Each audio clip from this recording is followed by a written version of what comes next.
Bezrat Hashem, ce soir, avec l'aide de Dieu, on va étudier donc notre sikha du Sichot Haran.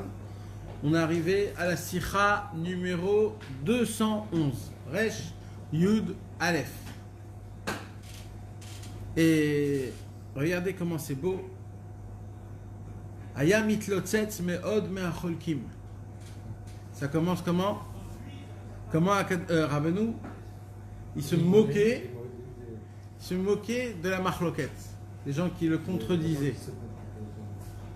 Regardez comment le Ruach HaKodesh qu'il y a dans le Sikha du Sichot Haran. Attends, on commence pas, il faut qu'ils achètent tous des livres, sinon je casse tout. De toute façon, vous êtes plein d'exosés.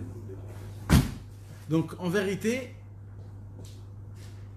regardez comment le Ruach HaKodesh, parce que c'est ce qu'on va étudier dans cette Sikha, vous allez voir comment cette Sikha, elle va nous parler comme quoi la Torah de Rabbeinu, combien elle est vivante et actuelle. C'est-à-dire comment c'est mamage du présent.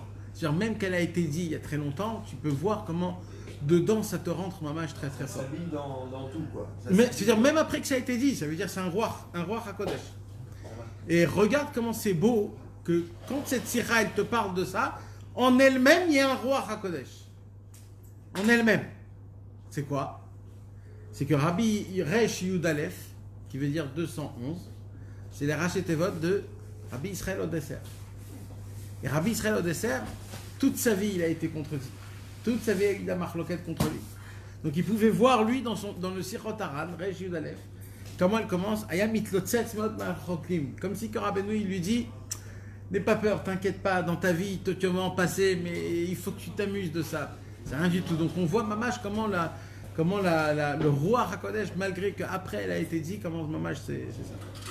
Mais avant ça, mes amis, Bezrat Hashem, pour qu'on puisse Bezrat Hashem comprendre cette sikha du Sichot Haran, la sikha 211, il faudrait d'abord qu'on parle un petit peu de Rabbi Nachman Rodenker. C'était qui Rabbi Nachman Rodenker? Rabbi Nachman Rodenker faisait partie, il faisait partie de la Chaboura du Baal Shem Tov. Rabbi Nachman Rodenker, c'était un chassid et un tzaddik comme on ne peut même pas s'imaginer. On ne peut pas comprendre la grandeur de cet homme-là. C'était un tzaddik, pas le genre de comme on connaît, qui se fait faire connaître, qui se fait faire... Rabbi Nachman Rodenker, c'était un homme le plus anaf possible, le plus humble possible, qui était le grand-père de Rabbeinu. Et il avait un minag, il avait une coutume de toute sa vie, tout ce qui se passait, tout ce qui pouvait se passer matériellement, spirituellement, toujours il disait 2 phrases, toute sa vie, dans tout ce qui se passait. Tu te rappelles, Shmuel? Il disait Akol Tov, Akol Etova. Akol Tov, Akol Etova. Tout est bon, tout est pour le bien. Sur chaque chose, maman, chaque chose. On raconte un jour une histoire où Rabbi Nachman Rodenker, il était en calèche, en voyage, un vendredi après-midi. Il devait arriver quelque part. Et il voit que malheureusement, il ne va pas arriver à l'heure. Et Chas Veshalom, il rentre dans un Safek Chilul Shabbat. Il y avait à côté de lui un très grand tzaddik, un autre élève du Baal Shem Tov. Et l'autre élève, il était en feu, qu'est-ce qui va se passer? Comment on va faire? Comment? Et toujours, Rabbi Nachman Rodenker le regardait comme ça, il lui disait Akol Tov, Akol Tova. Et là, son copain qui était un tzaddik, un chassid, il lui a dit mais Rabbi Nachman Rodenker, il lui a dit là on parle d'un Chilul Shabbat, on parle pas qu'on perd de l'argent, ou on perd une maison, ou alors on perd un travail. Là je te parle d'un Chilul Shabbat, tu peux pas dire Akol Tov, Akol Tova pour un Chilul Shabbat. Et il le regarde et il lui dit Akol Tov, Akol Tova. Et lui il était énervé, comment tu dis Akol Tova? On va presque enfreindre Shabbat. Et d'un coup, il se passe quoi? Dans le même endroit où il devait passer, c'était un endroit où il y avait beaucoup de boue. C'est pour cela que c'était très difficile pour la calèche d'avancer. Et comme ce même jour, il devait passer un très grand sar, un grand ministre, ils avaient fait en sorte de mettre plein de bois dans tout le chemin pour que le ministre il puisse passer comme il faut. Et en fin de compte, le ministre il n'est pas venu ce jour-là.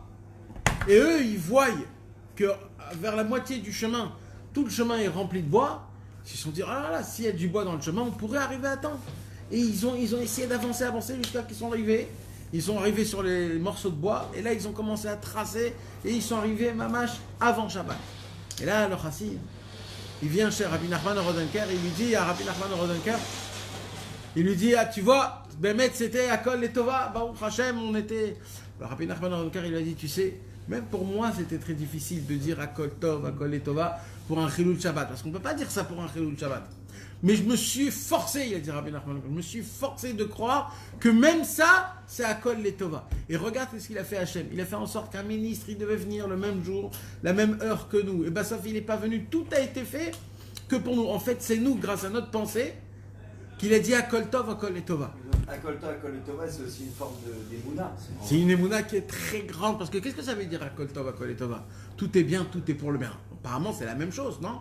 Alors, Akol Tov, Akol Letova, c'est que dans le moment, on dit Akol et Tova. C'est-à-dire quoi Akol et Tova? C'est-à-dire, même s'il se passe du mal, c'est les Tova. Mais le mal, il s'est passé. C'est pour ça que tu dis, quand tu dis Akol Tov et Akol et Tova, tu dis que là, la situation là, elle est bonne, pas elle est mal. Et parce qu'elle est mal, je devrais dire Gamzul et Tova. Non, cette situation, elle est bonne. Et il lui a dit, c'est parce que je dis Akol Tov qu'ils ont mis les bâtons dans l'âge. Parce que j'ai inversé la situation. Donc c'est un chidouche qui est énorme de Rabbi Nachman Rodenker, qu'il faut dire Akol Tov, Akol et Tova. Ça ne suffit pas juste Akol et Tova. Et c'était ça le genre de Rabbi Nachman Rodenker. C'était une sorte de personne qui il avait dit comme ça Rabbi Nachman Rodenker. Un jour, Rabbi Nachman Rodenker s'est raconté cette histoire dans le Degel Machane Ephraim, le tonton de Rabbi Nachman, Rabbi Baruch Ephraim de Sidilkov.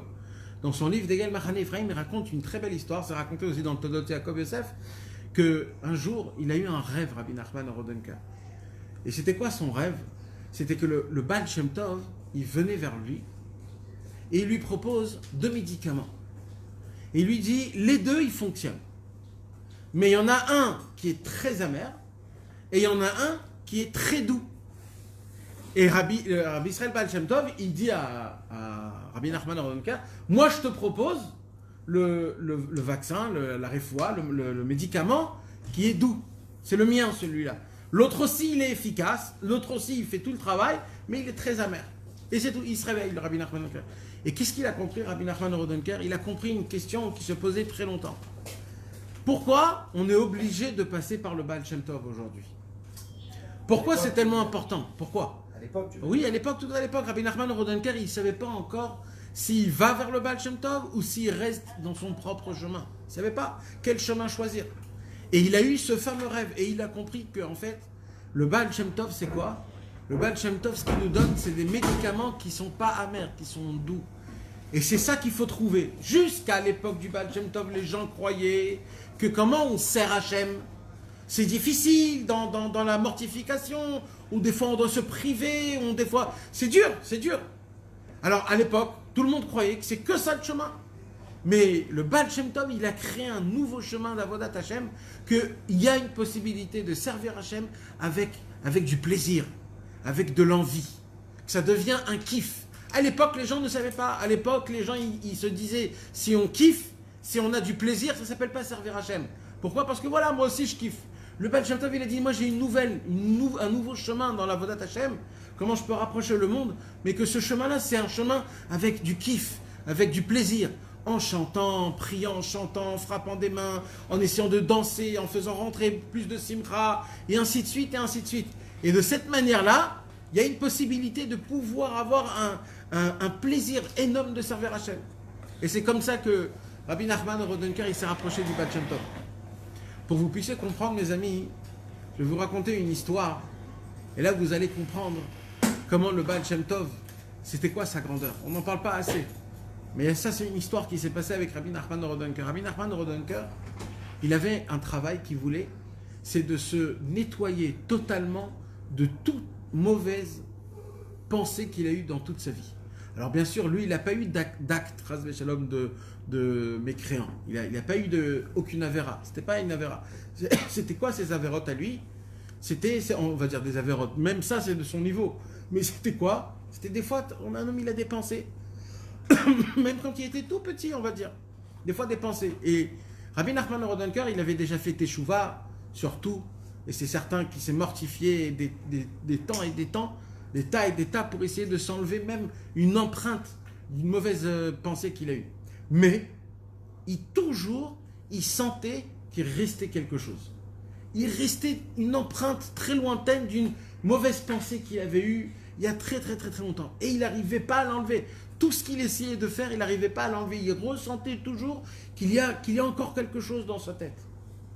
Jusqu'à qu'il il s'est dit, je vais me tremper dans des mikvés froids où je dois casser de la glace et je vais rester là-bas jusqu'à que mon corps il se brise totalement.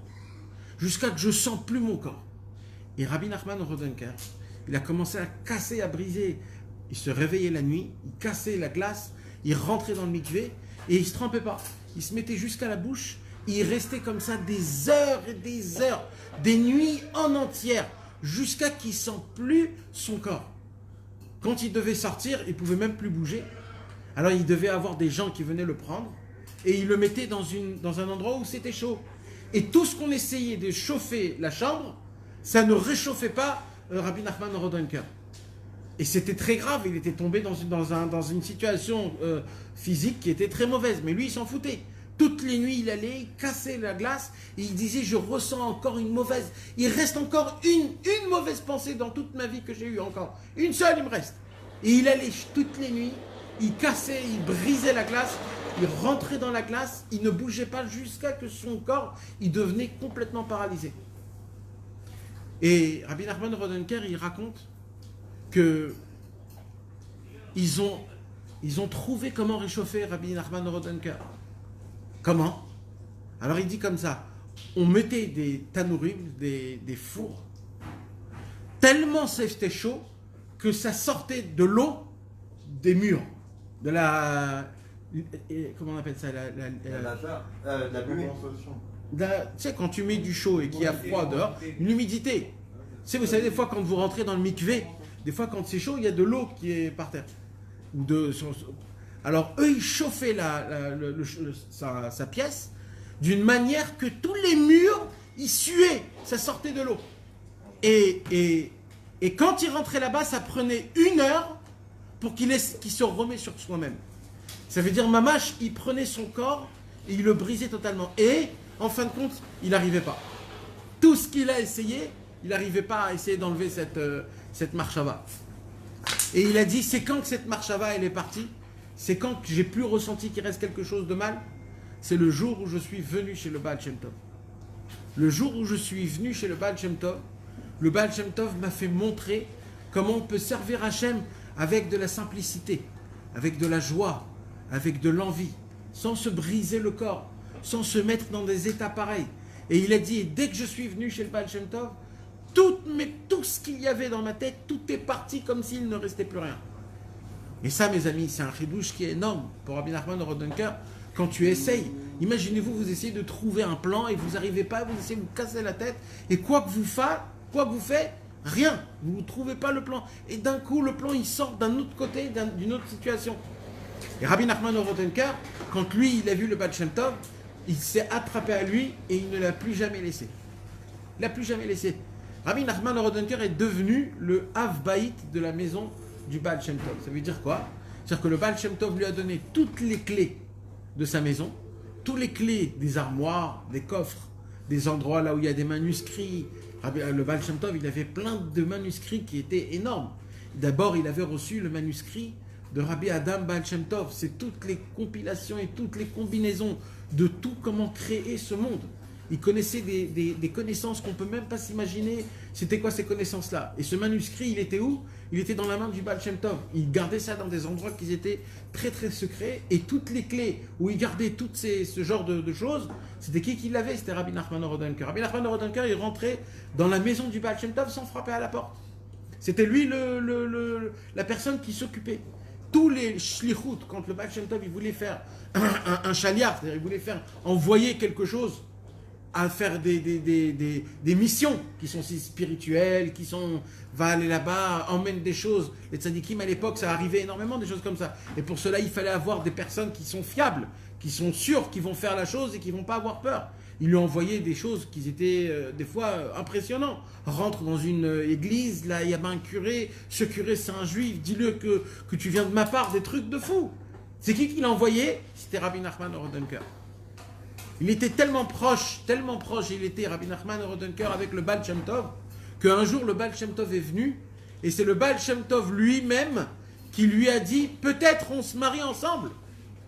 C'est-à-dire peut-être nos enfants se marieront ensemble. C'est le Baal Shem Tov qui a proposé à Rabbi Nachman Rodenker. Mais plus que ça, vous voulez savoir c'était quoi la réponse de Rabbi Nachman Rodenker? Il lui a dit non, Baal Shem Tov. Ah bon, pourquoi? Il lui dit parce que moi, je descends de David Ameler, de père en fils. La lignée de moi jusqu'à David Ameler, c'est de père en fils. C'est pas, c'est vraiment le père, il engendre le fils il engendre le père, et jusqu'à David Ameler, ça monte. Donc, toi, Baal Shem Tov, je sais pas si toi aussi, t'as un arbre géologique aussi bon que moi. Alors, je veux pas. Et là, le Baal Shem Tov, il lui a sorti un parchemin où là-bas, il y a écrit tout, juste comme le Baal Shem Tov aussi, que lui aussi, il descend de père en fils jusqu'à David Ameler. L'arbre géologique, bien sûr. Et alors, Rabbi Nachman Rodenker, il a dit, si nous deux, on est de la famille, alors on fera le Shidour. Et c'était quoi le Shidour? C'est comme ça que Rabbeinu, il est né, les amis. Rabbi Nachman Rodenker, c'était le grand-père de Rabbeinu, d'un côté, et lui, il avait l'autre. Alors, le Baal Shem Tov, il avait sa fille Odel, et Rabbi Nachman Rodenker, il avait son fils qui s'appelait Rabbi Yechiel. Yechiel et Odel, ils se sont mariés, et ils ont eu engendré Rabbi Simcha. Et Rabbi Simcha, ça a été il s'est marié avec le Baal Shem, avec Feige, la petite fille du Baal Shem Tov, et c'est comme ça que Rabbeinu, il est né. Et on raconte comme ça, ça n'a pas été écrit par Rabbi Nathan, mais ça a été écrit par les Breslev de plus tard. Donc on ne peut pas mettre 100% de tampon dessus, mais il y en a qui disent que Rabbeinu, s'il a réussi ce qu'il a réussi, en regardant le Baal Shem Tov et Rabbi Nachman Rodenker, Rabbeinu, il a pris plus de Rabbi Nachman Rodenker que le Baal Shem Tov. Parce que le Baal Shem Tov, c'était un homme qui était très dévoilé devant le monde. Et Rabbi Nachman Rodenker, c'était un homme que de sa nature, il était très renfermé par rapport au monde. Et Rabbeinu, il tenait plus de Rabbi Nachman Rodenker en tant qu'il est plus refermé au monde que par rapport au Baal Shem Tov, qu'il est plus ouvert au monde. Ouais, on l'a vu la semaine dernière. Que Rabbeinu, il était pas timide, mais... Nahon, qui s'éloignait du public. T'as raison. Et donc on voit que Rabbi Nachman Rodenker, il a une shayachut, il a une appartenance qui est énorme. Il y a une très très belle histoire de Rabbi Nachman Rodenker. Écoutez bien mes amis, ça nous apprend beaucoup de belles choses. Rabbi Nachman Rodenker, il voulait voyager en Eretz Israël. Quand il voulait voyager en Eretz Israël, il allait voir le Baal Shem Tov, et il disait, Baal Shem Tov, je voudrais aller en Eretz Israël. Et toujours le Baal Shem Tov, il lui disait, pas pour le moment, pas pour le moment, pas pour le moment. Vous savez qu'à l'époque, mes amis, personne ne voyageait en Eretz Israël. À l'époque, tout le monde restait, chacun dans son endroit. À l'époque, Eretz Israël, c'était un endroit qui était pas du tout riche, il n'y avait pas du tout de quoi manger. Ça n'existait pas les riches là-bas, tout le monde était pauvre. Il y avait des maladies, c'était très compliqué de vivre là-bas. Donc personne n'allait habiter en Eretz Israël. À Yerushalayim, je ne sais même pas s'il y avait un minyan tous les jours, tellement que c'était un problème. S'il y avait des gens qui y habitaient, c'était dans le nord de Eretz Israël. Pourquoi? Parce que dans le nord, c'est à côté du Jourdain, et là-bas, il y avait du business, mais en bas, il n'y avait rien du tout. Et de venir en Eretz Israël, c'était comme une folie à l'époque. C'était pas quelque chose qui était reçu, qui était mikoubal. Et toujours, le Rabbi Nachman Rodenker, lui, se sentait qu'en Eretz Israël, il sentait qu'il y avait là-bas une lumière il est obligé de la ressentir. Alors il rentrait chez le Baal Shem Tov, et il disait, Baal Shem Tov, qu'est-ce que t'en penses? Peut-être c'est maintenant le moment pour que je puisse voyager en Eretz Israël. Et toujours le Baal Shem Tov, il lui disait, c'est pas encore le moment. Jusqu'à qu'un jour, Rabbi Nachman Rodenker, il dit au Baal Shem Tov, toujours tu me repousses. C'est quand le moment? Toujours tu me dis non, non, non, non.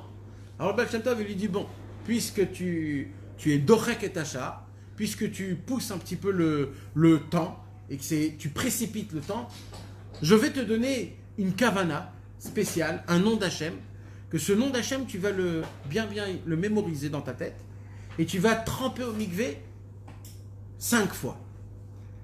Et je veux que tu me racontes qu'est-ce que tu vois quand tu te trempes dans le mikvé. Alors il est allé au mikvé, il s'est trempé une fois, et il a vu Eretz Israël. Il s'est trempé une deuxième fois, il a vu Yerushalayim. Il s'est trempé une troisième fois, il a vu le Beth Amikdash. il s'est trempé la 4e fois, il a vu le Kodesh HaKodashim. Il s'est trempé une 5e fois, et quand il a voulu rentrer dans le Kodesh HaKodashim, là où il y a les chérubins, là le Baal Shem Tov, il lui a dit, qu'est-ce que tu as vu là-bas? Il a dit, là je t'ai vu toi. Ça veut dire quoi? Ça veut dire que nous, on veut voyager pour Eretz Israël. On veut avoir la Gdusha, la sainteté. On veut profiter de l'ère d'Eretz Israël. Eretz Israël, il y a des grandes saintetés. Il y a écrit qu'il y a une Mishnah dans Masechet Kelim. Il y a 10 niveaux dans Eretz Israël. Dans tous les 10 niveaux, Eretz Israël, elle a une sainteté qu'on ne peut même pas s'imaginer. Et nous, on veut aller là-bas pour avoir de la sainteté. Rabbi Nachman Rodenker, il voulait aller là-bas pour avoir de la sainteté. Mais quand il s'est approché au centre, il est rentré d'un niveau à un niveau, d'un niveau à un niveau, au centre le plus important, la sainteté la plus grande, là où il y a le Aaron à Kodesh, là où il y avait les chérubins, là où il y avait les tables de la loi. Au lieu de ça, il y avait quoi? Il y avait Mejibouche. Il y avait le Baal Shem Tov. C'est-à-dire que le Baal Shem Tov, c'est quoi? C'est Mamash le Aaron à Kodesh. C'est la Even Ashtia, c'est la pierre, comment on l'appelle? Angulaire. C'est la pierre angulaire où tout le monde, il dépend de ça. Et qu'est-ce qu'il a compris? Il a compris qu'en vérité, toute la sainteté d'Eretz Israël, elle vient d'où? Elle vient du Baal Shem Tov. Et là, il a compris qu'en vérité, c'est pas le moment. Quand le Baal Shem Tov, il est parti de ce monde, là, il a dit, je vais aller lui demander. Il est parti devant sa tombe. Il lui a demandé, Baal Shem Tov, maintenant que vous n'êtes plus là, peut-être c'est maintenant que je vais venir en Eretz Israël. Et là, le Baal Shem Tov, il lui a dit oui. Et il est monté en Eretz Israël. Il faisait partie des premières personnes, les chassidim qui sont arrivés en Eretz Israël. Ils sont habités où? À Tibériade. On raconte que dans le bateau, là où il allait, dans le chemin pour arriver en Eretz Israël, il y a eu une tempête qui était énorme, une tempête où il voyait réellement que le bateau, il allait mamache se casser. Et sur ce bateau, il y avait plein d'élèves du Baal Shem Tov. Il y avait 5 élèves du Baal Shem Tov. Et 5 bombes atomiques. Rabbi Menachem Mendel de Vitebsk, il y avait Rabbi Zev Micherniostra, il y avait des très grands. Et tous les tzadikim qui étaient sur ce bateau, ils ont vu dans le ciel, mamash, que ils vont mourir là-bas. Que la Xéra, elle est sortie et ils ne pourront pas arriver en Eretz Israël. Et le seul qui ne voulait pas croire à ça, c'était qui? C'était Rabbi Nachman Rodenker. Pourquoi?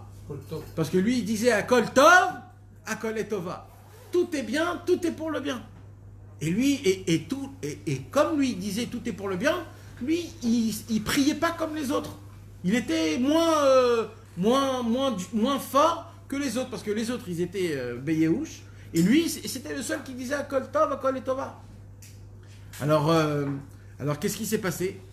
Ils sont tous venus, ils ont dit à Rabbi Nachman Rodenker, comment c'est possible, Rabbi Nachman Rodenker, que tu nous laisses tous tranquilles? Si toi tu pries, c'est certain qu'il aura un Nes Mishamayim. Alors Rabbi Nachman Rodenker, il a dit, tu sais quoi? Si vous tenez tête, on va faire quelque chose d'autre. On va faire un din, on va faire un jugement. On est exactement 10. On va faire un bet mishpat, un bet din, et on va faire un din, on va être possèque, on va trancher que même si on doit mourir, eh ben on ne mourra pas ce soir, et on réclame que la mer, elle s'arrête tout de suite. Ils se sont mis les 10. Rabbi Nachman Rodenker était le dayan, comme le juge, et il a dit, on est possèque par la force de tous les tzadikim d'en haut et tous les tzadikim d'en bas, que la tempête, elle s'arrête tout de suite pour qu'on puisse tous arriver en Eretz Israël. Et petit à petit, ils ont vu comment la mer, elle se calme, et comme ça, ils sont arrivés en Eretz Israël. Donc, ils ont vu, sur Rabbi Nachman Rodenker, il y a un très grand tzadik qui s'appelle Rabbi Pinchas de Koritz. Rabbi Pinchas de Koritz, c'était le copain du Baal Shem Tov. Rabbi Pinchas de Koritz, toujours il a dit, quand on a un problème, il faut aller chez qui? Chez Rabbi Nachman Rodenker. Vous voulez savoir pourquoi? Parce que quand vous lui racontez le problème, eh ben lui, il l'intermédiait en bon. Parce qu'il dit Akol Tov, Akol Letova. C'est pour cela, mes amis, qu'il y avait un minag de tous les Chassidei Breslev à l'époque. Que quand un homme il a un problème, on va à Tibériade. À Tibériade, il y a sa tombe. Et quand tu lui racontes ton problème là-bas, tout de suite, lui, il te dit Akol Tov, Akol Letova. Qu'est-ce que tu te plains? Et quand il te dit Akol Tov, Akol Letova, il inverse tes problèmes en bien. Et il y avait plein de Chassidei Breslev que c'était une montée, c'était une mamache, une ségoula. Quand un homme il avait un problème, il venait là-bas, il le disait et tout se changeait. Il faut avoir beaucoup d'émouna pour ça, mais ça fonctionne. Ça a fonctionné pendant des années et des années. Il y a une très belle histoire. On raconte aussi sur Rabbi Nachman Rodenker. Un jour, le Baal Shem Tov, il a commencé à donner des louanges à Rabbi Nachman Rodenker. Il commençait à dire devant tout le monde à la table, vous savez c'est qui Rabbi Nachman Rodenker? Il est comme ça, et il est comme ça, il est comme ça. Et Rabbi Nachman Rodenker, il était assis juste à côté de lui. Et quand il a commencé à lui faire des louanges à son élève, Rabbi Nachman Rodenker, d'un coup, Rabbi Nachman Rodenker, il essaye de mettre son oreille à côté du Baal Shem Tov, comme si que d'un coup, il n'écoute pas. Et les gens, ils ont dit quoi? C'est un peu osé, Rabbi Nachman Rodenker. Quand le Baal Shem Tov, il te fait des louanges, tu t'approches pour essayer d'entendre. Ils n'ont pas aimé. Ils sont allés voir le Baal Shem Tov, ils ont dit, Baal Shem Tov, quand tu as un petit peu donné des louanges à Rabbi Nachman Rodenker, il s'est rapproché pour entendre, pour voir c'est quoi que tu dis. Ça se fait pas. Alors le Baal Shem Tov, il a dit, vous n'avez pas compris. Le Rabbi Nachman Rodenker, il a prié toute sa vie pour qu'il entende que ce qu'il doit entendre. Tout le reste, je ne veux pas entendre. Je veux devenir sourd. Il a prié ça toute sa vie, Rabbi Nachman Rodenker. Il a dit les paroles, les choses que ça sert à rien, je veux être sourd. Il a dit comme moi j'ai dit des louanges à Rabbi Nachman Rodenker et qu'il n'a pas besoin d'entendre ça. C'est pour cela qu'il est devenu sourd et d'un coup il n'entendait plus rien. Il disait comment ça se fait, mon Rav il parle et j'entends rien. C'est pour cela qu'il a mis son oreille pour essayer de voir. Regardez à quel niveau un homme il peut atteindre dans la gentillesse, dans la bonté, d'essayer de prier. Où on voit des tzadikim qui prient d'essayer que je n'entends rien, ce que j'ai pas besoin d'entendre. Nous, notre problème, c'est exactement l'inverse. On veut tout entendre, surtout quand ça ne nous touche pas. Surtout, pour que ça, on puisse... Il y a une autre histoire, une très belle histoire avec Rabbi Nachman Rodenker. Un jour, il était assis au bout de la table, et Rabbi Israël Baal Shem Tov, il dit, je vais vous dévoiler aujourd'hui des nouvelles kavanotes, comment se tremper au mikvé. Alors, ils étaient tous fous. Ils ont pris des papiers, des crayons. Ils se sont dit, oh là là, imagine-toi, le Baal Shem Tov, il va nous donner des kavanotes, comment prier, comment se tremper dans le mikvé. Et là, il commence à dévoiler plein de kavanotes, des choses très élevées qu'on ne peut pas comprendre. Et d'un coup, il y a un élève, il lève la main, il dit, Baal Shem Tov, excusez-moi de vous poser la question, j'ai très très honte, mais je suis obligé de vous poser la question. Il lui dit, ce que vous êtes en train de dire, ça contredit le Harizal. Le Harizal, il a dévoilé des autres kavanotes que vous dites. Comment vous pouvez dire autre chose que le Harizal?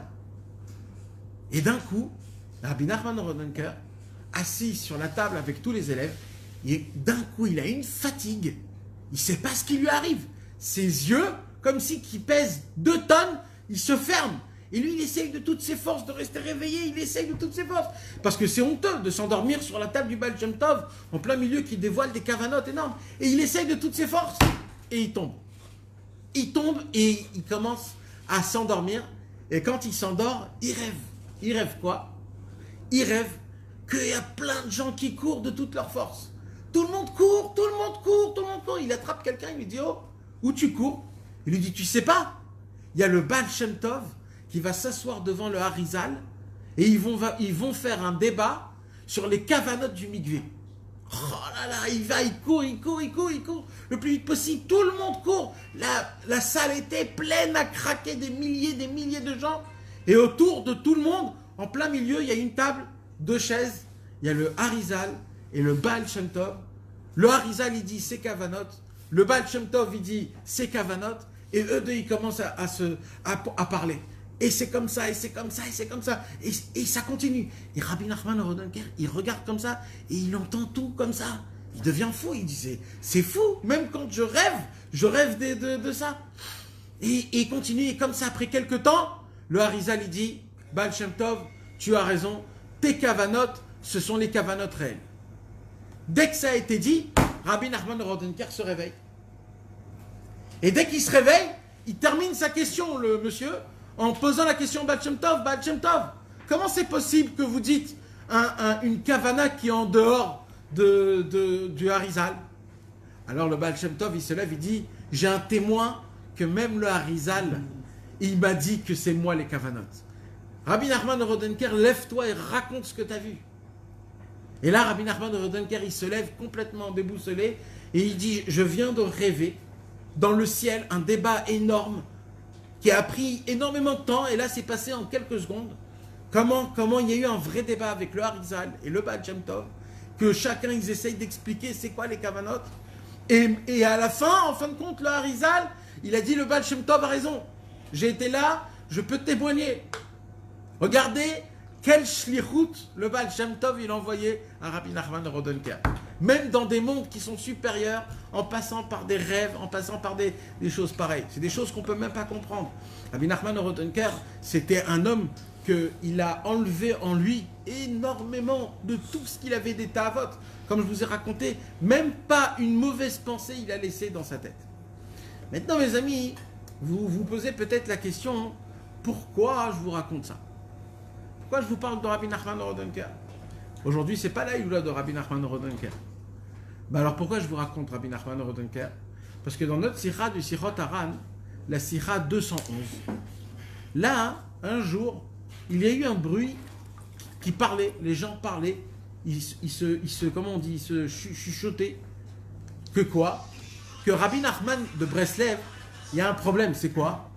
C'est que Rabbi Nachman de Breslev, les gens qui ne connaissaient pas Rabbi Nachman, ils disaient, ça nous embête. Pourquoi ça nous embête? Parce qu'on ne connaît pas c'est qui le Rav de Rabbi Nachman. On ne sait pas c'est qui. Chacun, on sait c'est qui son Rav. Le Noam Elimelech, le Magui de Mezrich, le Baal Shem Tov. On connaît les gens. Mais Rabbi Nachman, c'était qui son Rav? On ne connaît pas. Non, son vrai Rav. Celui qui l'a enseigné. C'était qui son Rav à Rabbi Nachman? Son maître, pas son Rav, pardon.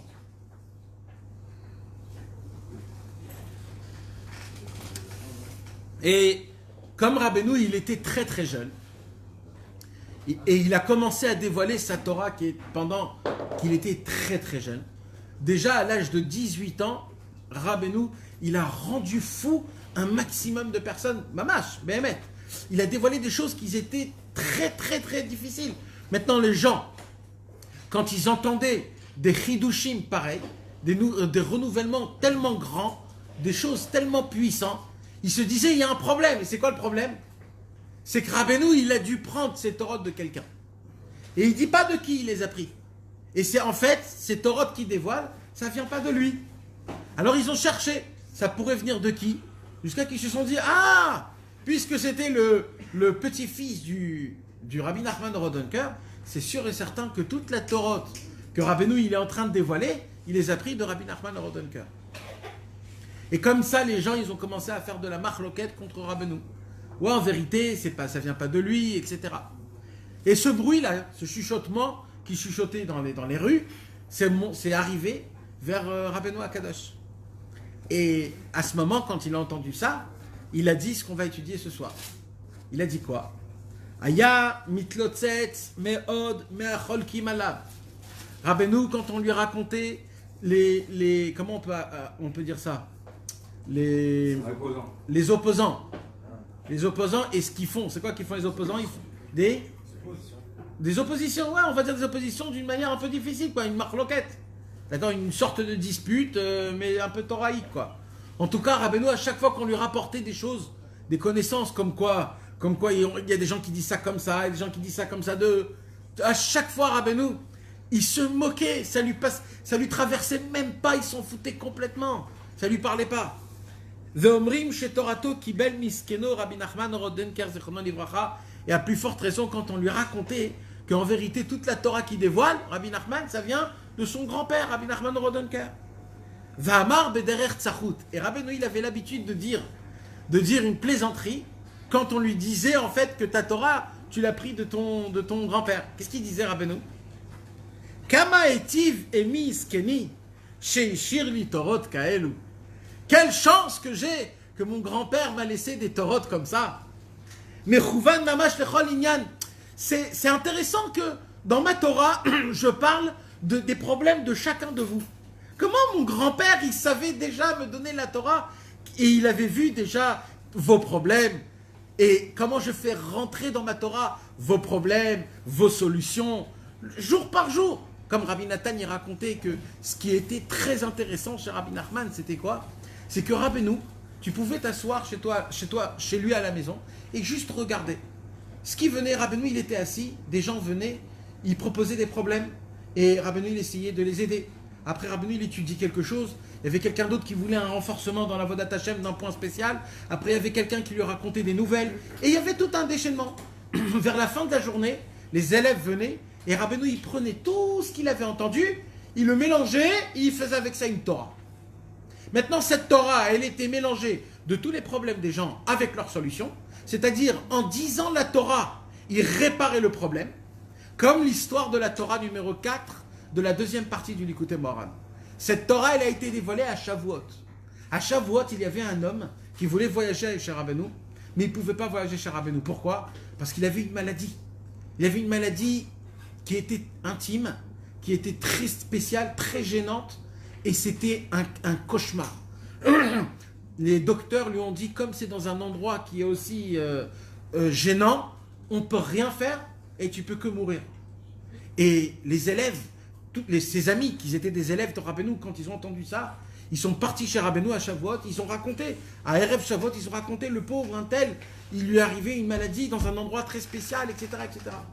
Rabbeinu, il entend, il dit, Shiye Refoua Shlema, et pendant Shavuot, Rabbeinu, il dévoile la Torah numéro 4. Dans la Torah numéro 4, elle est longue.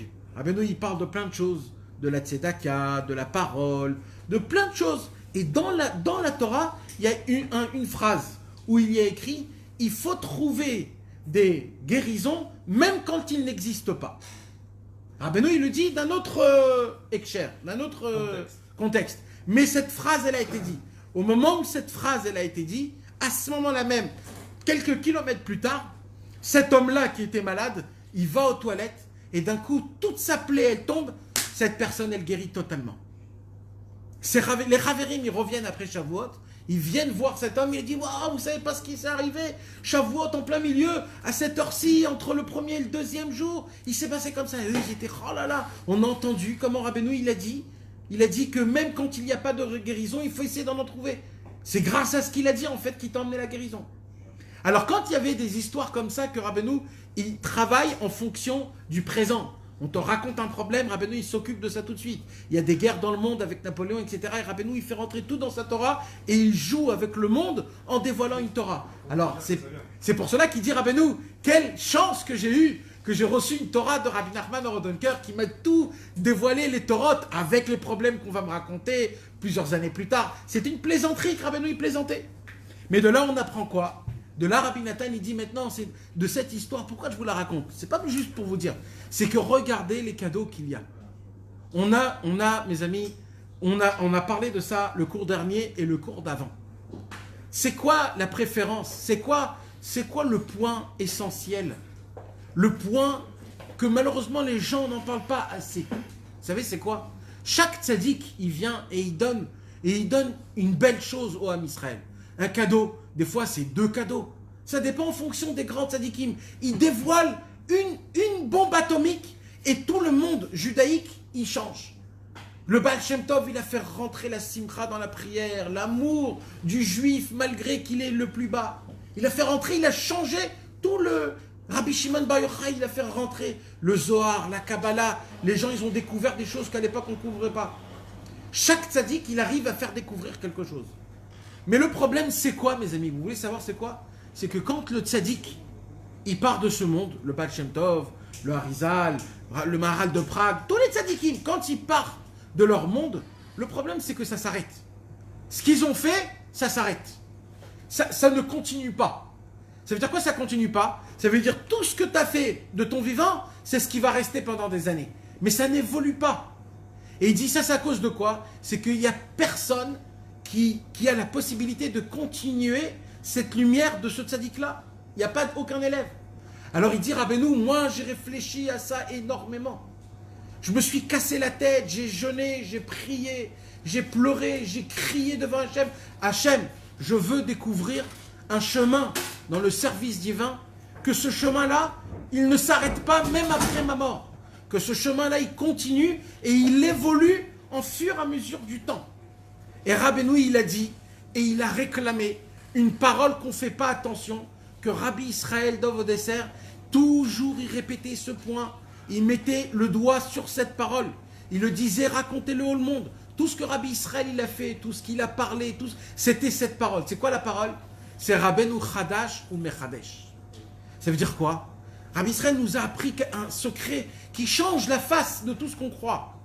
Rabbi Nachman de Breslev, c'est pas qu'il a donné une vision dans la Torah ou dans le juif ou dans le judaïsme, et c'est cette vision-là qu'on marche d'après celle-là, et voilà, ça continue. Non.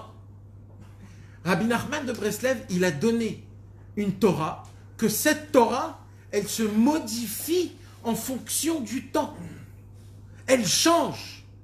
Elle a un langage, que ce langage, il arrive à s'agripper à tout genre de situation, à toutes sortes de personnes, orthodoxes, un peu moins, complètement pas orthodoxes, des gens qui sont un peu plus intelligents, des gens simplés, des gens moins simplés. C'est toutes sortes de personnes, des petits, des grands, des vieux. Et en fonction des années, elle change la Torah. Cette Torah que Rabbeinu nous a donnée, elle prend des perceptions qu'on arrive à la percevoir d'une manière qu'il y a 100 ans, ce qu'on perçoit aujourd'hui, c'est pas pareil du tout, c'est deux mondes différents. Pourquoi? Parce que c'est ça ce qu'on a besoin. On a besoin de trouver un chemin dans la Vodat Hashem, que ce chemin-là, il soit matim. Comment on dit matim? Qui soit compatible à moi, dans ma vie, dans mes problèmes, dans mes ta'avot. Le problème, c'est quoi? En vérité, pourquoi on n'avance pas comme on voudrait? Pourquoi réellement on reste comme on est? Chacun il est là, il ne change pas de look, il ne se dit pas demain je vais complètement me mettre sous Hachem. Non, pourquoi on reste plus ou moins toujours les mêmes? Vous voulez savoir pourquoi? Parce qu'on n'a pas encore trouvé le sheket, c'est-à-dire l'apaisement de l'esprit parfait. On ne sait pas exactement, on n'a personne avec qui parler Begova et Naim, c'est-à-dire pas du même niveau. Yeux dans les yeux. C'est-à-dire vraiment de se déshabiller totalement, de dire tout ce que je ressens. Quand tu viens et tu vois un rave, même si tu l'aimes, même s'il est grand, automatiquement il est plus haut que toi. Automatiquement il te regarde d'en haut. Il peut faire tout ce que tu veux. Mais lui, il te regarde d'en haut. Et ça sera un problème. Ce qu'il faut trouver, c'est quoi? C'est un homme qui te regarde dans les yeux et qui te comprend à la perfection. Mieux que toi. Et nous, on n'a pas encore trouvé cette personne. Et si on trouvera cette personne, là, on pourrait réellement dire tout ce qu'on ressent. Pourquoi on a peur d'avancer? Pourquoi on a peur de s'engager? Pourquoi on connaît la vérité mais on ne change pas? Pourquoi on a des fois des questions? Parce qu'on n'a pas avec qui parler. Donc Rabbeinu, il a dit, moi, je vais prendre cette tâche. C'est vrai que je vais être un grand. C'est vrai que je vais être un maître, un grand tzaddik, un rabbi. Mais moi, je vais me rabaisser à vous.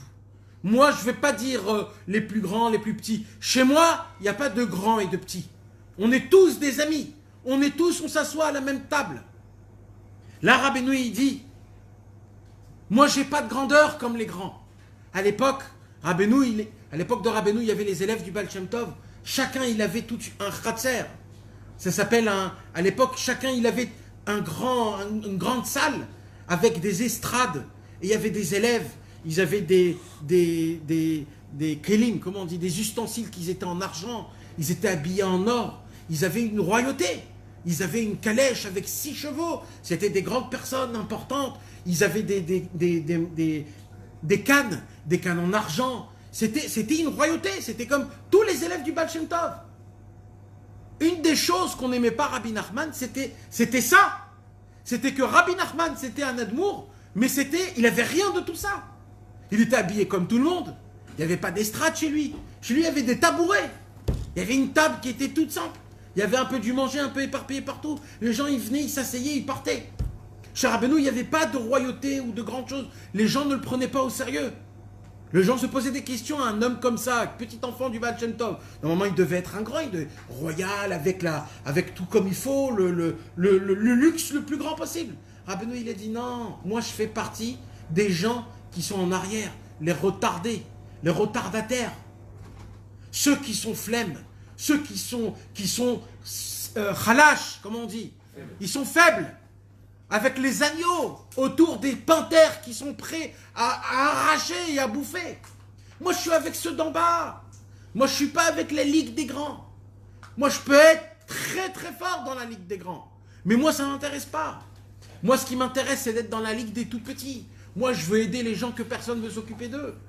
Donc moi, il faut que je découvre une Torah, que cette Torah, elle puisse leur parler de l'endroit là où ils sont.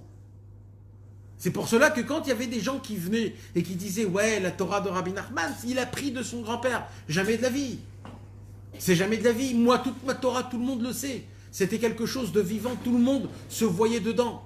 Regardez dans le Likouté de Philote. Aujourd'hui, 200 ans plus tard, vous ouvrez le Likouté de Philote, vous lisez des paroles que Rabbi Nathan y dit. Rabbi Nathan, il les a dit il y a 200 ans. Rabbi Nathan lui-même, c'était un tzaddik qui était énorme.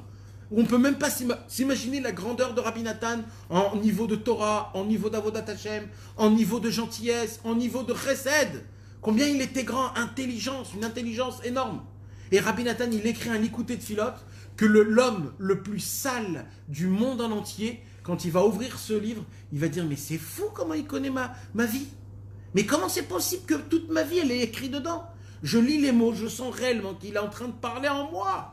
D'où il sait qu'est-ce que je passe tous les jours? Comment il fait pour savoir c'est quoi mon chemin? Mais comment Rabbi Nathan a pu, d'être à un niveau aussi grand, se rabaisser à des gens très très bas? Parce que lui, il se sentait pareil que les petits. Il n'y a pas de petits ou de grands. Il n'y a pas... On est tous pareils. On veut tous servir Hachem. Alors il y en a qui arrivent et il y en a qui arrivent moins. C'est pas ça qui va me faire en sorte que je suis un plus petit. Pareil pour les années. Il y a des gens qui sont plus longtemps là-bas, il y a des gens qui sont moins longtemps. Et alors, maintenant tout de suite, on est tous là.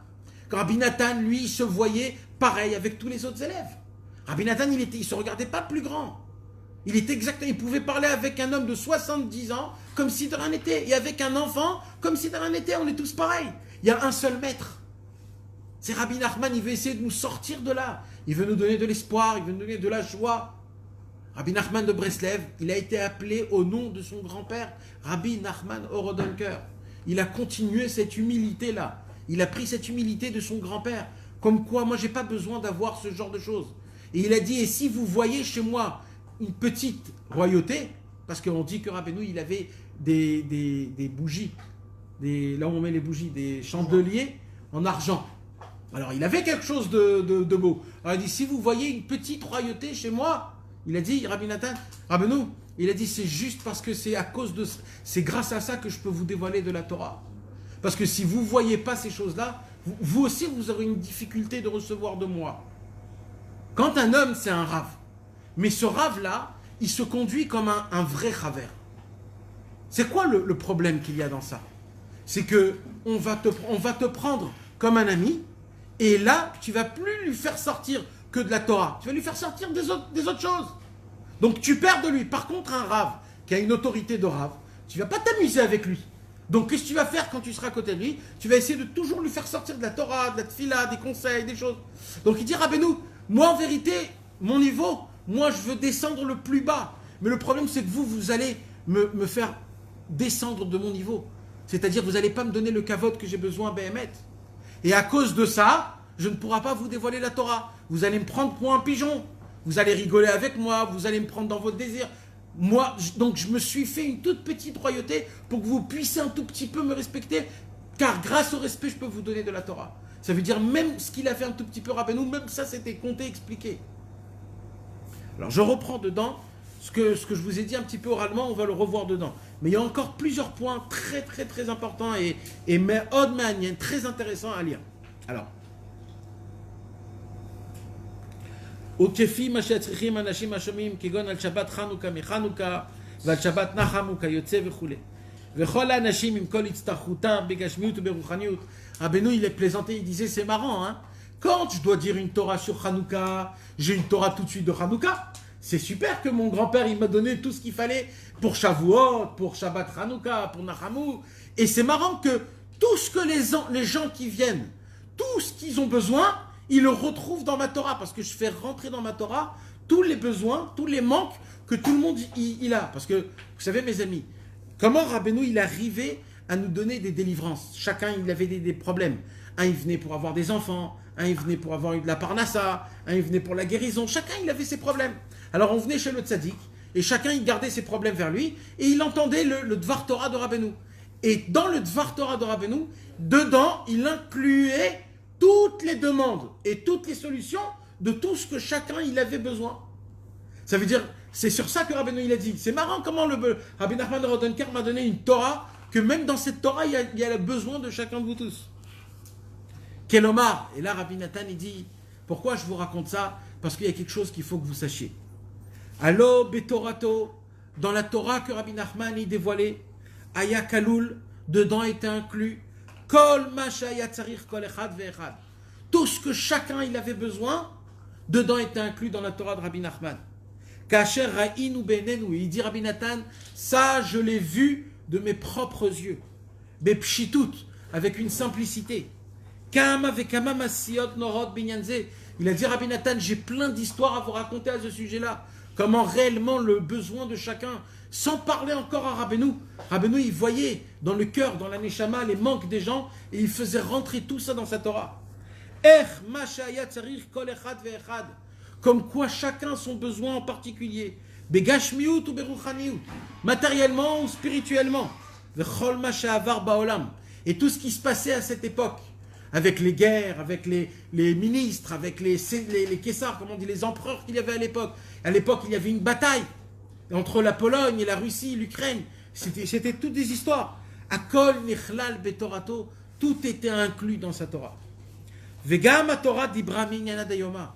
Plus que ça, on voyait que même la Torah de Rabbeinu, elle passait du présent d'aujourd'hui. Ça veut dire, encore avant que les choses se savaient déjà, Rabbeinu le voyait dans le ciel et il arrivait à nous faire rentrer dans sa Torah les événements que plus tard on allait entendre.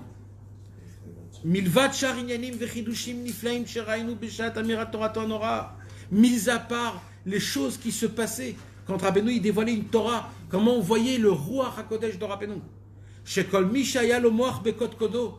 Tout celui qui avait une cervelle dans sa tête, qu'il avait un cerveau dans sa tête, Ra'a Shem divrei Elokim Chaim.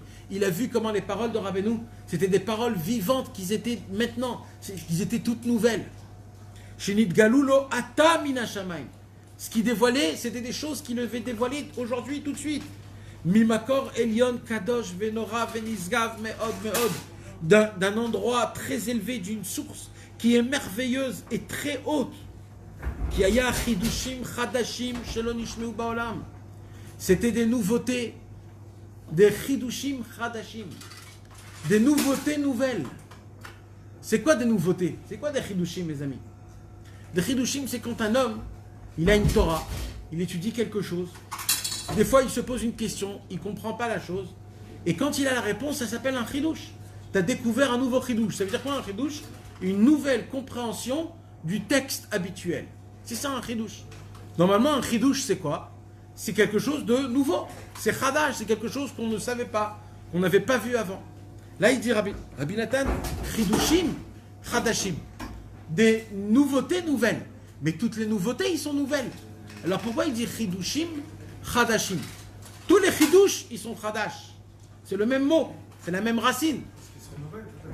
Alors non, alors c'est ça ce que ça veut dire. Ce qu'il dit Rabbi Nathan, c'est que les Chidushim que Rabbeinu il dévoilait il y a 200 ans, ils continuent à devenir des Chidushim même aujourd'hui. Même aujourd'hui, la Kavana de Rabbeinu, elle se renouvelle. Même aujourd'hui, quand tu lis le Likutei Moharan, tu peux découvrir tes problèmes et la solution. Et pas juste tu peux découvrir. Rabbeinu a vu, comme on l'a dit le cours dernier, Rabbeinu, il a vu tous les endroits là où on va aller, là où on va passer, les sensations, les problèmes, tous les chemins, tout ce qu'on voit, tout ce qu'on pense. Il a tout vu. Et Rabbeinu, il a dévoilé sa Torah pour nous, et surtout pour nous et pour les générations d'avenir. Tout est inscrit dans le Likutei Moharan et dans le Likutei Tfilot. Tout en entier. Quand Rabbi Israël, il était chez nous à la maison, un Shabbat matin, c'était pendant la prière de Shacharit. Je me rappelle que tous les Chaverim qui étaient là-bas, ils sont partis prier à la synagogue. Rabbi Israël, il était un petit peu fatigué, il est resté à la maison. Et à la maison, il restait 2 personnes. Moi et un autre enfant. Il n'y avait personne d'autre. Et moi, j'étais en train de prier. Ouais. Moi, j'étais en train de prier. Et l'autre enfant, il était assis par terre en train de parler avec Rabbi Israël. Et Rabbi Israël, il lui disait, dans le Likutei Tfilot, il y a toutes les prières possibles. Tout ce que tu veux. Tout. Rabbi Israël, il essayait de lui faire rentrer l'amour pour le Likutei Tfilot. À l'époque, on avait 12 ans, quelque chose comme ça. Et Rabbi Israël lui disait, fais du Likutei Tfilot. Le Likutei Tfilot, il y a tout dans le Likutei Tfilot. Il y a toutes sortes de prières. Même si tu ne vois pas, il y a toutes sortes de prières. Alors cet enfant-là, qui était mon ami, il lui a dit, Rabbi Israël, mais il y a plein de prières où il n'y a pas écrit dans Likutei Tfilot. Rabbi Israël a dit, non, il y a toutes les prières. Alors il lui a dit quoi? Moi, je voudrais que vous venez chez moi à la maison. Ça, c'est écrit dans le Likutei Tfilot. Alors Rabbi Israël a dit, Ken, même ça, c'est écrit. Tout est écrit. Il lui dit, mais je ne le vois pas. Il lui dit, toi, tu ne le vois pas, mais tout est écrit. Ça veut dire, mes amis, il y a des choses qui nous surpassent.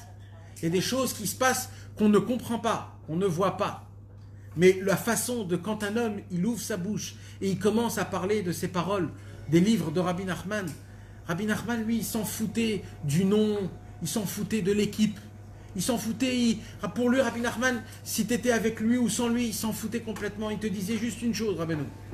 Il te disait juste, prends mes livres, lis-les, et c'est tout. J'ai pas besoin que tu sois à côté de moi, j'ai pas besoin que tu t'appelles un Breslev. J'ai juste besoin que tu prends mes guérisons, des formules magiques qu'il y a juste en prononçant le Likutei Tfilot, en disant le Likutei Moharan, les choses qu'on fait dans le monde. On ne peut pas comprendre, c'est pas pour rien que Rabbeinu, il y a eu une auto aussi grande marloquette comme à l'époque il n'y avait pas.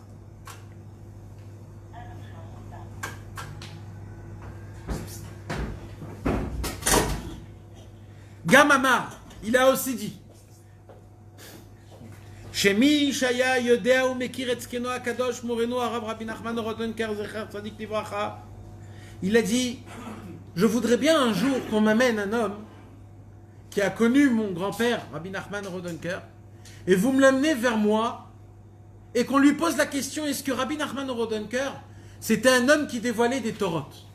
Parce que Rabbi Nachman Rodenker, il dévoilait jamais des torotes. Jamais. Il avait des toutes petites torotes comme ça, des petites phrases, mais jamais il a dévoilé des torotes.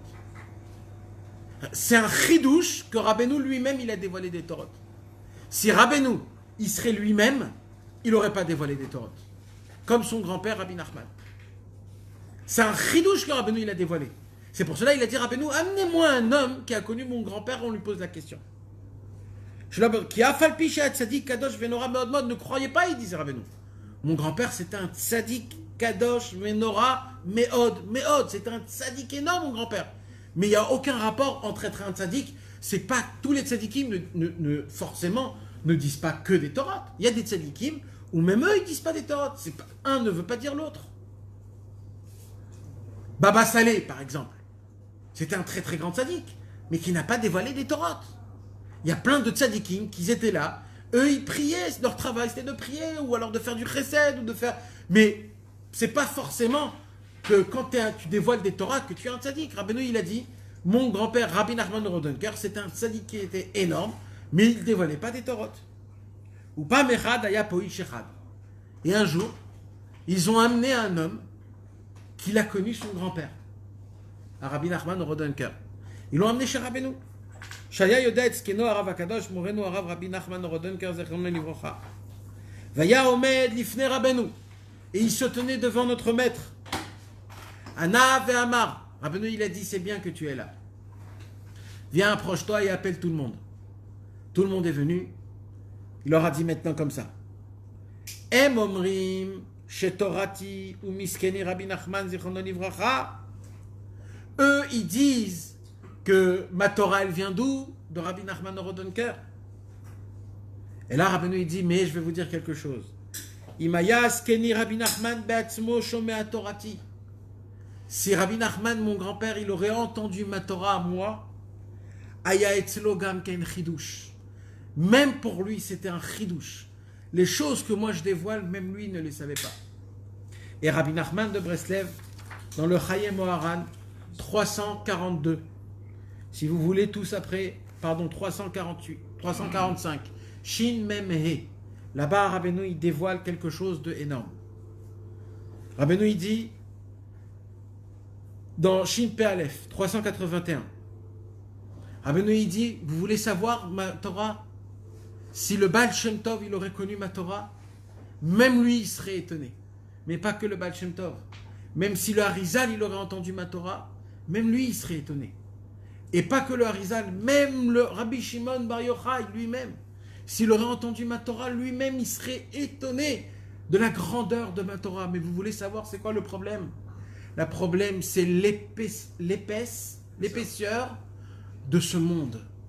Ce monde est rempli de matérialité, rempli de gashmiut, de ta'avot, de voiles. Et à cause de ça, vous ne voyez pas combien elle est ma grandeur. Vous voulez savoir à quoi ça ressemble, ça, mes amis? Imaginez-vous un homme, un docteur qui est énorme. Il sait faire des choses qu'aucun docteur a la possibilité de faire. Il arrive à opérer le cerveau, le cœur. Il arrive à changer des cœurs, des cerveaux, tout ce que vous voulez. Il arrive à faire des miracles. Mais cet homme-là, on l'a mis où? On l'a mis derrière un petit bureau, où quand des fois il y a un petit rhume dans le petit village, alors ils viennent chez lui, et lui il donne une petite ordonnance, prenez des Doliprane, et puis c'est bon.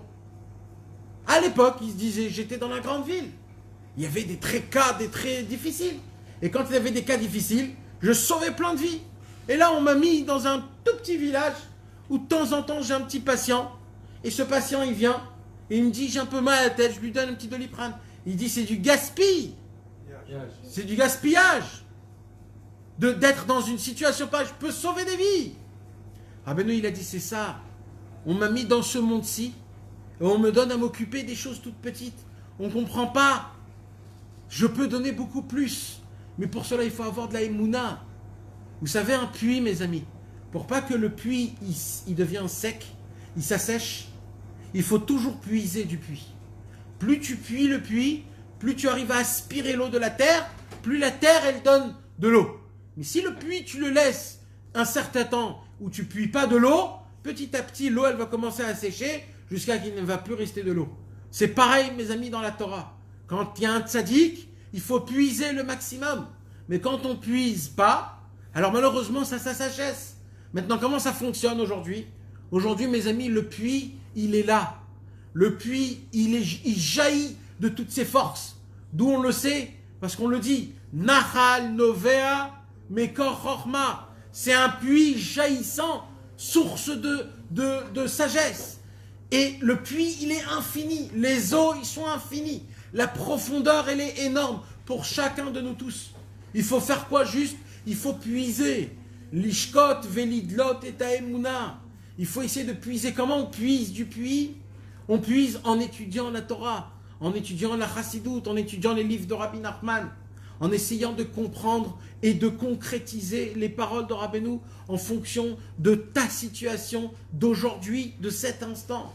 Si tu es malade, alors essaye d'expliquer la Torah de Rabbeinu de ta manière pour que ça puisse te guérir. Si tu as un problème dans la colère, essaye d'expliquer ce que tu es en train d'étudier pour essayer d'enlever ta colère. Et ainsi de suite. Si un homme il a perdu une grosse perte, si un homme il a eu un grand choc, il a entendu une mauvaise nouvelle, le secret de Rabbeinu c'est quoi? C'est d'essayer de prendre sa Torah et de la concrétiser dans notre situation. Mais le problème c'est qu'on ne le fait pas. Rabbeinu il a dit j'ai un problème, c'est que quand on atteint ma Torah, tellement elle est belle ma Torah, que ma Torah, on s'arrête à la sagesse qu'il y a dedans, à l'intelligence qu'il y a dedans, au da'at qu'il y a dedans, la beauté qu'il y a dedans. Ça emmène à ça, et ça voudrait dire ça. Et ainsi de suite, tu rentres dans le Likutei Moharan, tu ouvres le Likutei Halachot, tu découvres des choses très merveilleuses. Quand un homme il étudie le Likutei Halachot, mes amis, ça c'est pas des bobards, ça c'est de la vérité, ça c'est du vrai concret.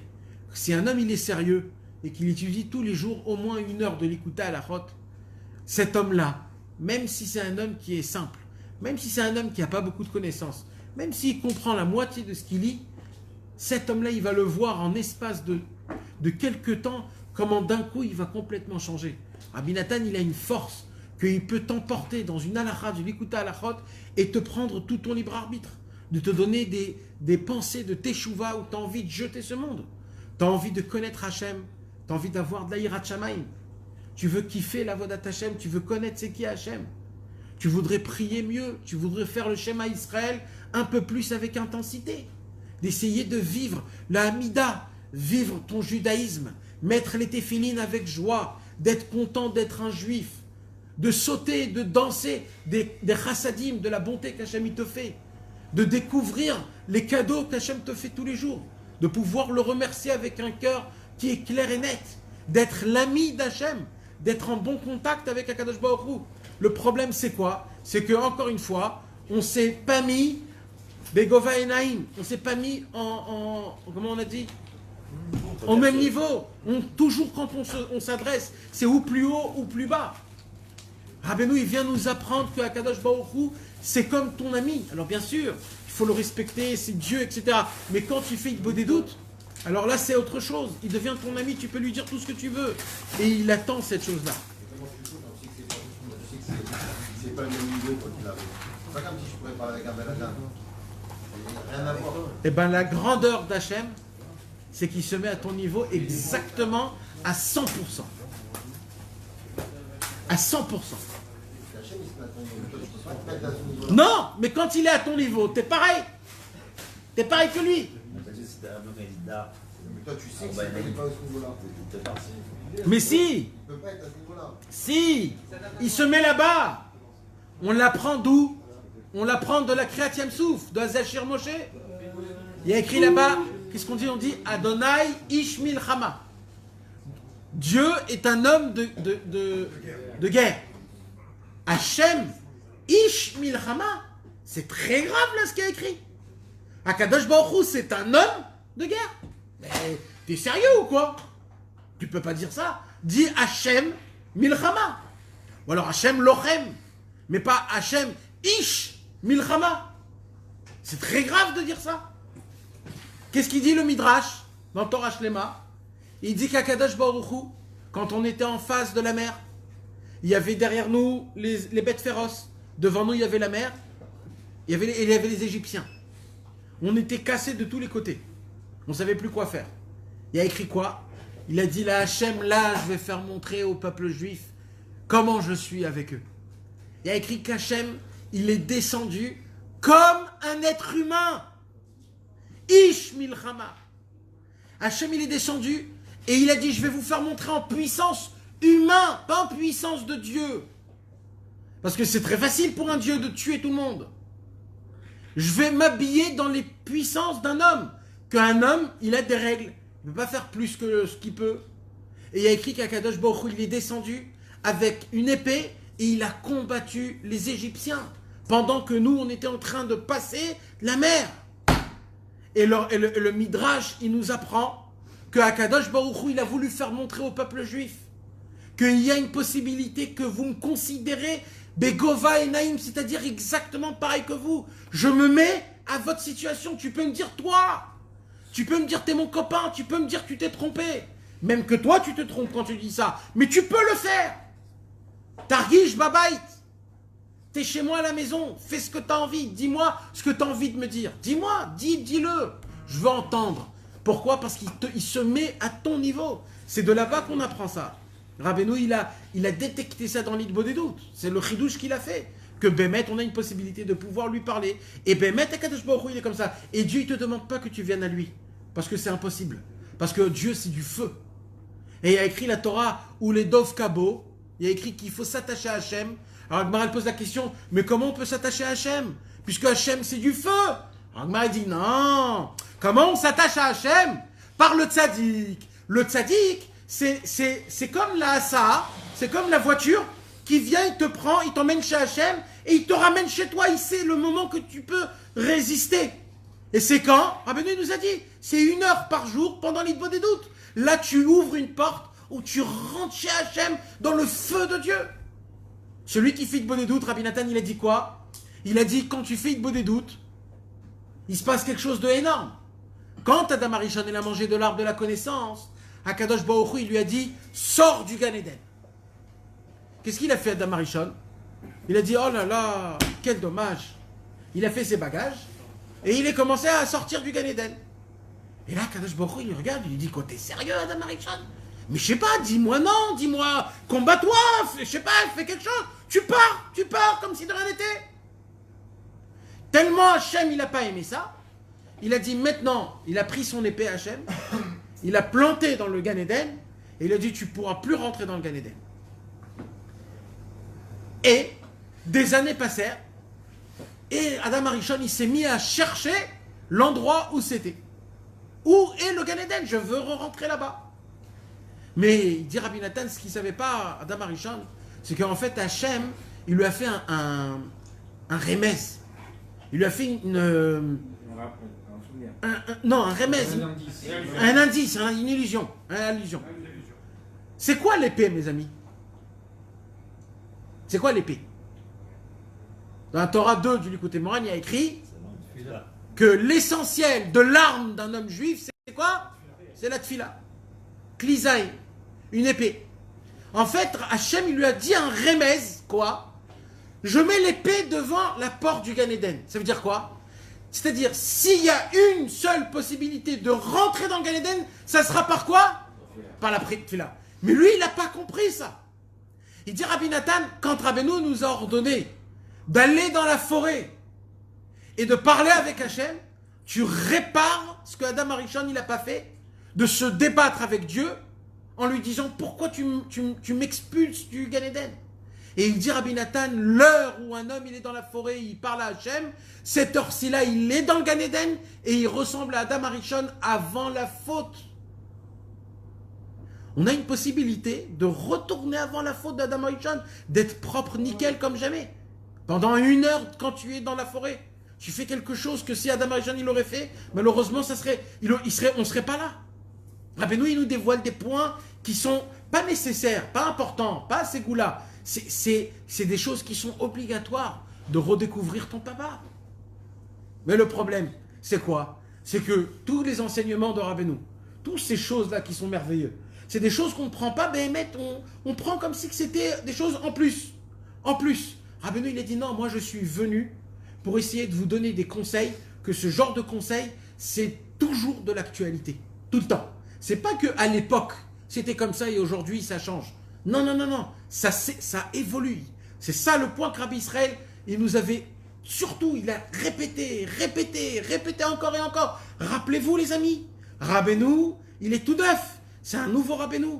Ses enseignements, ils sont tout neufs. Ne crois pas que c'est les mêmes qu'il y avait il y a 10 ans, et il y a 30 ans, et il y a 50 ans, et il y a 100 ans. Rabbeinu lui-même, il grandit en haut. Et plus il grandit, plus sa Torah, elle grandit. Et la plus grande preuve, c'est quoi? C'est le Pétek que Rabbi Israël a reçu. Qu'est-ce qu'il a reçu, le Pétek? Qu'est-ce qu'il y a écrit dans le Pétek qu'on voit qu'il y a eu un changement qui était énorme? Non, dans le Pétek, il y a écrit Nachman, Meuman. C'est quoi le Nachman, Meuman? Le nom d'un homme, c'est sa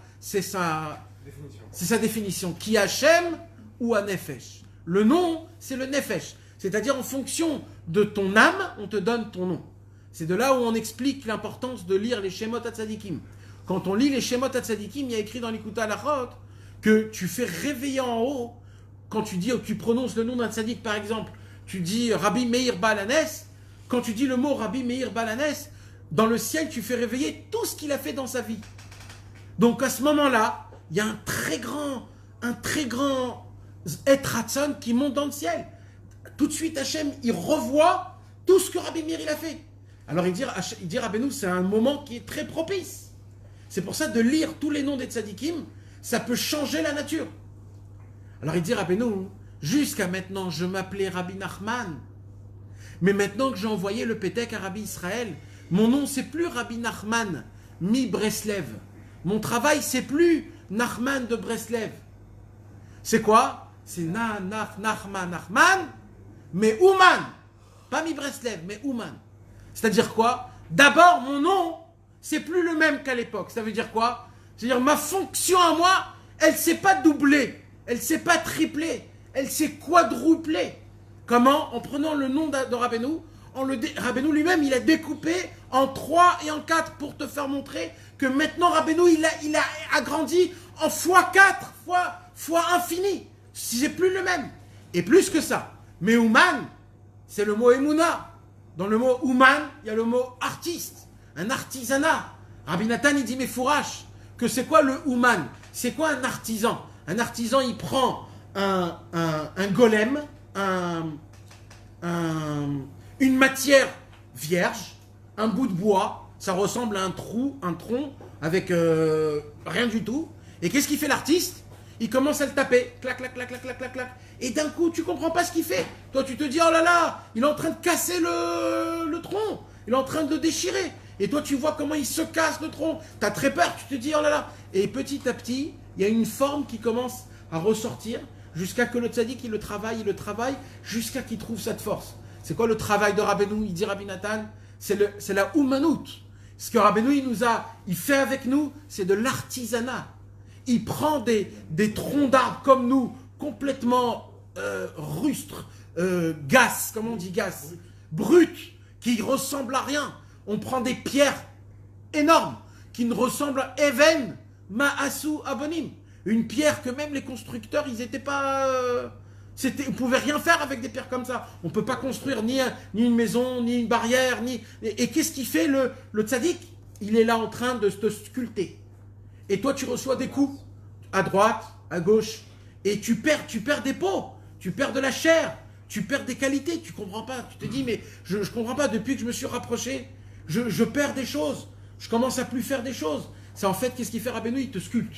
Il est en train de te faire de toi comment on appelle ça, une sculpture comme il n'y en a pas deux au monde. C'est ça, Nachman, Meuman. Mais comme on le dit, ça se fait lentement. Ça se fait doucement. Nous, le problème, c'est qu'on veut changer tout de suite. On veut tout de suite voir les résultats. Mais Rabbeinu, il te dit, ne t'inquiète pas. Toi, tu dois continuer le processus. Sois toujours joyeux. Juge toujours tout le monde du bon côté. Juge toi-même du bon côté. Cherche-toi des points positifs. Chéris-les. Sois content d'eux. Étudie un petit peu. Sois toujours Bessimcha. Rabbeinu, il te prend des petits conseils. Ne désespère jamais. Ce monde, c'est un pont très étroit. N'aie pas peur. Et quand tu entends ces paroles-là, Rabbeinu, il te dit de l'autre côté, moi je te sculpte. Mais pour cela, il faut qu'on ait un contact.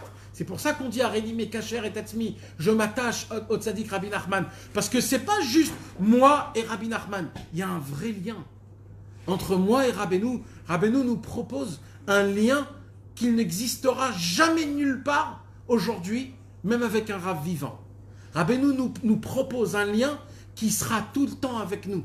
Dans chaque instant, dans chaque moment, c'est lui qui va nous prêter le chemin. Et ça, il faut le prendre en considération, les amis. Ça, c'est de la réalité. Ça, c'est le émet. Ça, c'est du vrai. Rabbeinu, il s'est engagé, et quand il s'est engagé, il fait ce qu'il s'est engagé.